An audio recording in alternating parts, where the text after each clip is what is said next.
नमस्कार। अत श्री संजय चौधरी कथा के खास बुलेटिन में आप सबों का स्वागत है।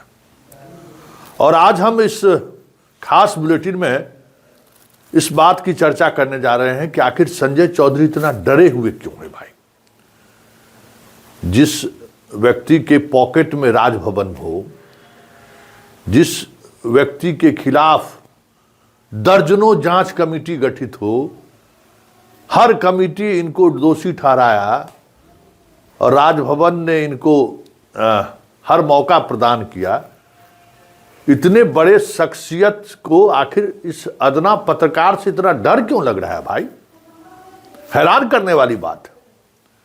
कोई आज से तो इनके कारगुजारियों का तो खुलासा हो नहीं रहा है। तमाम कारगुजारियों के खुलासे के बावजूद भी ये प्रिंसिपल भी बने, प्रोफेसर भी बने और वाइस चांसलर भी बने। कहां किसी ने रोक पाया।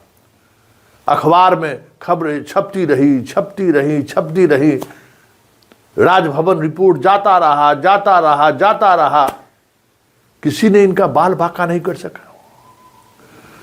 हर बार रिपोर्ट करने वाले अधिकारियों का ट्रांसफर हो गया। जिसने इनके खिलाफ कलम उठाया उसकी कलम कुंद कर दी गई, चाहे वो भागलपुर का रजिस्ट्रार हो, चाहे जेपी यूनिवर्सिटी के पूर्व के पदाधिकारी हो जिन्होंने इन पर रिपोर्ट किया हो, हाईकोर्ट और राजभवन। जिसने इनके खिलाफ कलम उठाया उस कलम की स्याही इसने खत्म कर दी। ऐसे में एक छोटे से पत्रकार से इतना डरे क्यों हो साहब।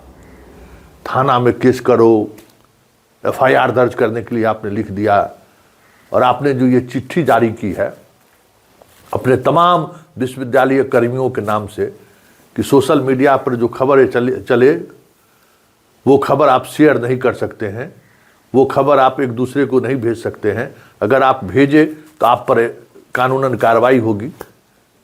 इतना डर गए संतोष सिंह से। अरे भाई, फाइट इट। अरे आप तो लड़ाकू आदमी है जी।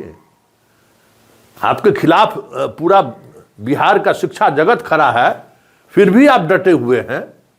हम तो इसलिए थोड़ी कहते हैं कि आप पर पीएचडी करने की जरूरत है कि इस सिस्टम में राजभवन कहां खड़ा है, जिनको उच्च शिक्षा की जिम्मेवारी दी गई, इसलिए कि सरकार का हस्तक्षेप होगा ना तो पढ़ाई लिखाई प्रभावित हो सकती। राजनीति से दूर रखिए।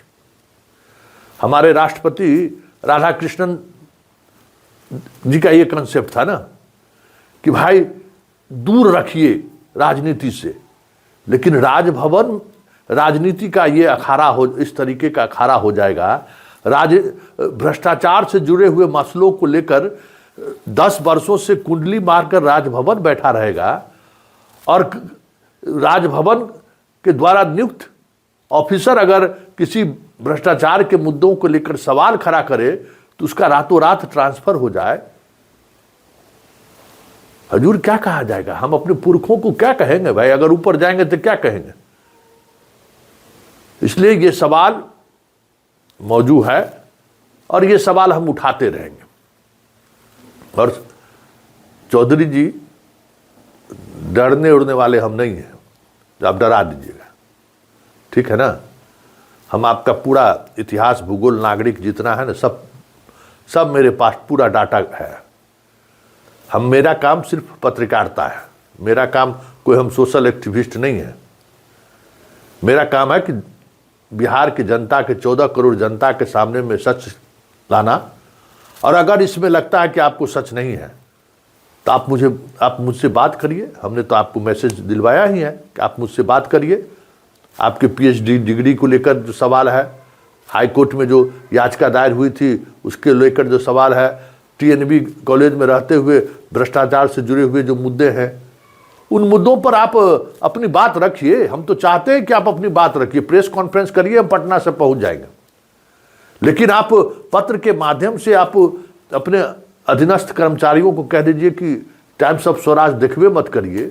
संतोष सिंह का खबर भ्रामक खबर रहता है और इस पर जो देखिएगा उस पर कार्रवाई कर देंगे, इसका तो कोई मतलब नहीं है।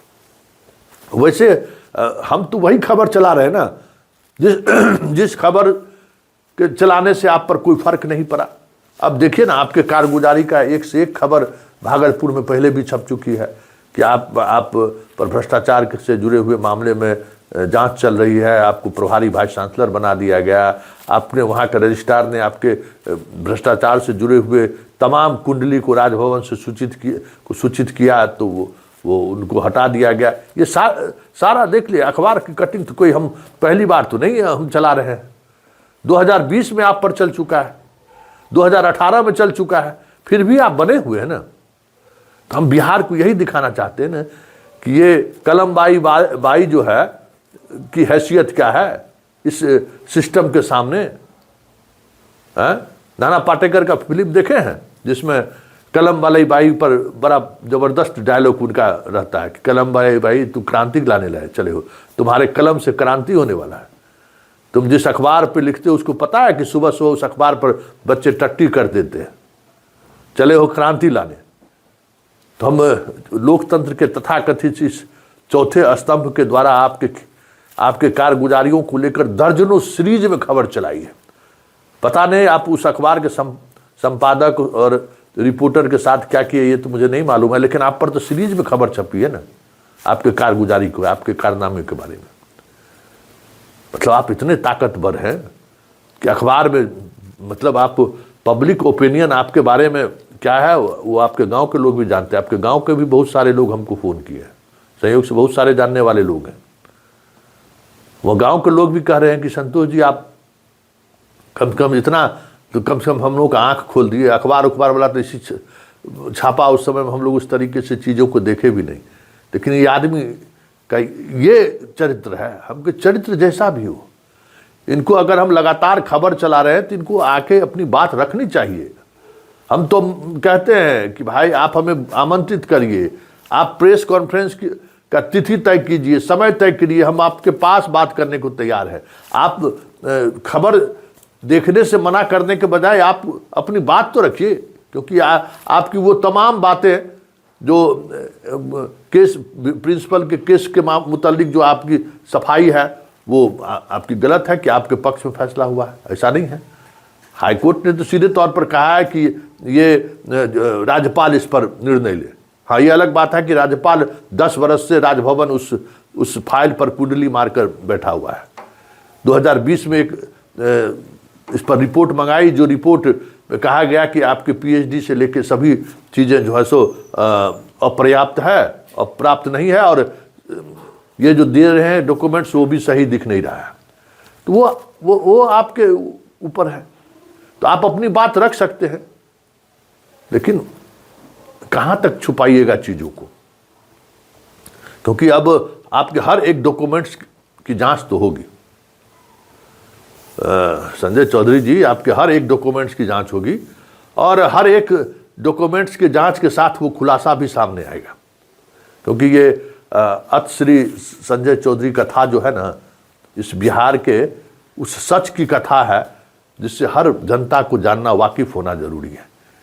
इस प्रदेश में सुचिता के नाम पर क्या हो रहा है, इस प्रदेश में एक ऐसे कह सकते कि भवन जिस पर लोगों का अगाध श्रद्धा है, राजभवन अब लोक भवन हो गया, उस भवन में क्या हो रहा है ये बिहार के 14 करोड़ जनता को जानना जरूरी है।